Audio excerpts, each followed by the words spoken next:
Hello, my name is Tracy Allen, and I want to welcome you to Cooking with Some Friends.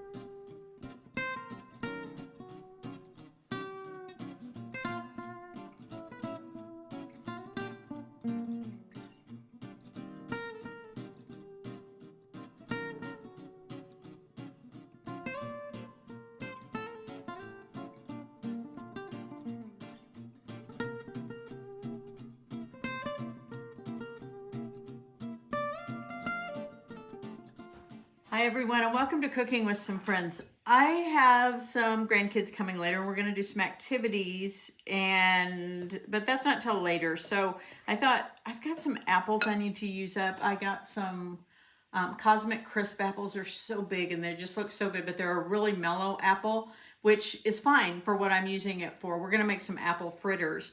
And normally when I bake, I like to use Granny Smith's, but for something like this, a mellow apple is great. My husband would rather eat a mellow apple, but I would rather have a Granny Smith any day. But anyway, apple fritters. So I have about 2 inches of oil in my old pan that I'm heating up, and I want to heat that to about 300 to 350. So I'm going to do that while the heat is on, while I make the apple fritters. In my bowl, I'm going to mix my dry ingredients. I have 1 1/3 cups of flour, and to that I'm going to add 2 tablespoons of brown sugar and 1/4 cup of sugar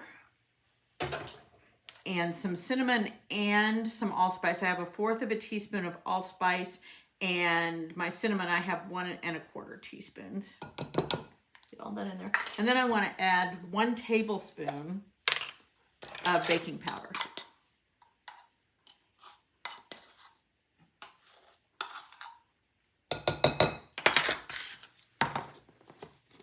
I just want to mix those ingredients up first, and then I'll set this aside, and we will mix up our wet ingredients, and then we will mix the two.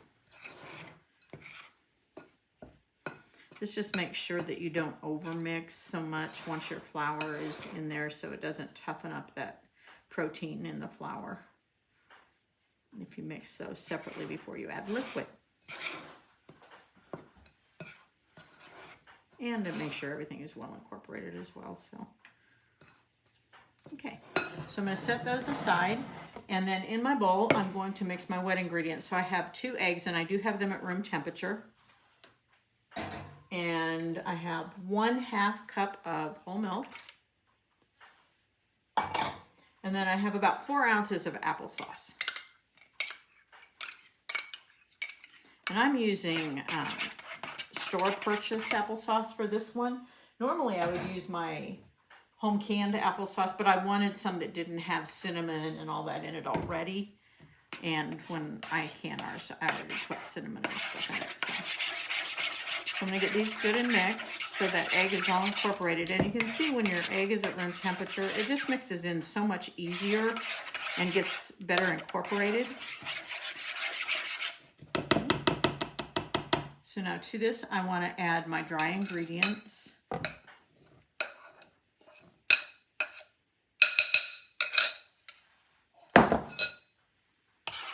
Stir those in.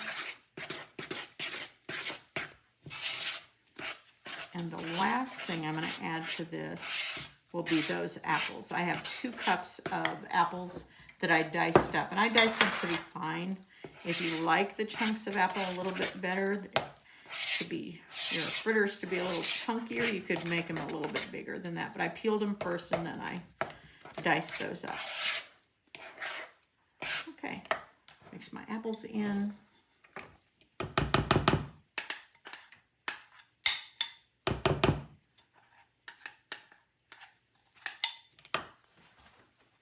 Got my beef stew for tonight, our supper going.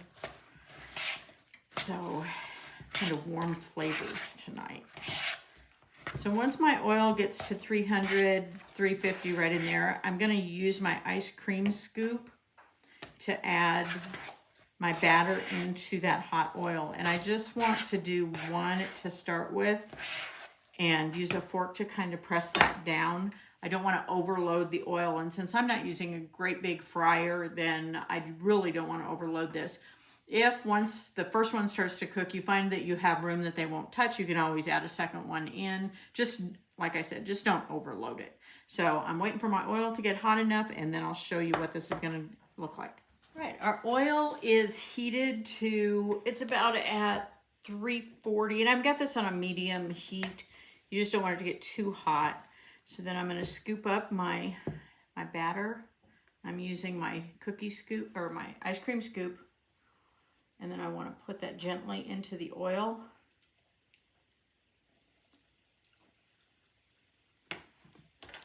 And I like to use a fork if it doesn't stay down long enough or doesn't go down. The hotter your oil is, the better that will rise to the top.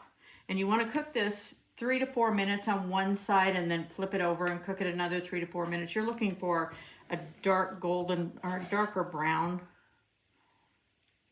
So my pan does have a little bit of extra room, so I'm going to put that second one in without overcrowding. Use my fork. Make sure it's submerged but not stuck to the bottom. And then let it cook before I flip it. Now once these are done cooking and I put them on toweling to cool, I'm going to make an icing to put over them. And so in my bowl, I have my powdered sugar, and I have about 2 cups of powdered sugar. To that, I want to add about 2 or 3 tablespoons of whole milk. I'm going to start with the 2 and mix it and see if it's the consistency I want. If it needs to thin down, I'll add more. But I'd rather err on the side of it not being thin enough than having to add more powdered sugar and make more icing.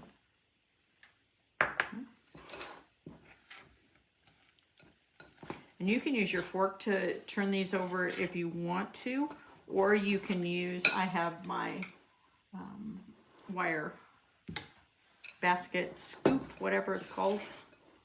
Okay, I am going to add a little bit more milk to this, but I'm not going to do it yet. Because it will thicken up as it sits, so I'll do it just before I'm ready to ice these. And you can ice them when they're a little bit warm, just not hot, or you can wait until they're completely cooled and then ice them. So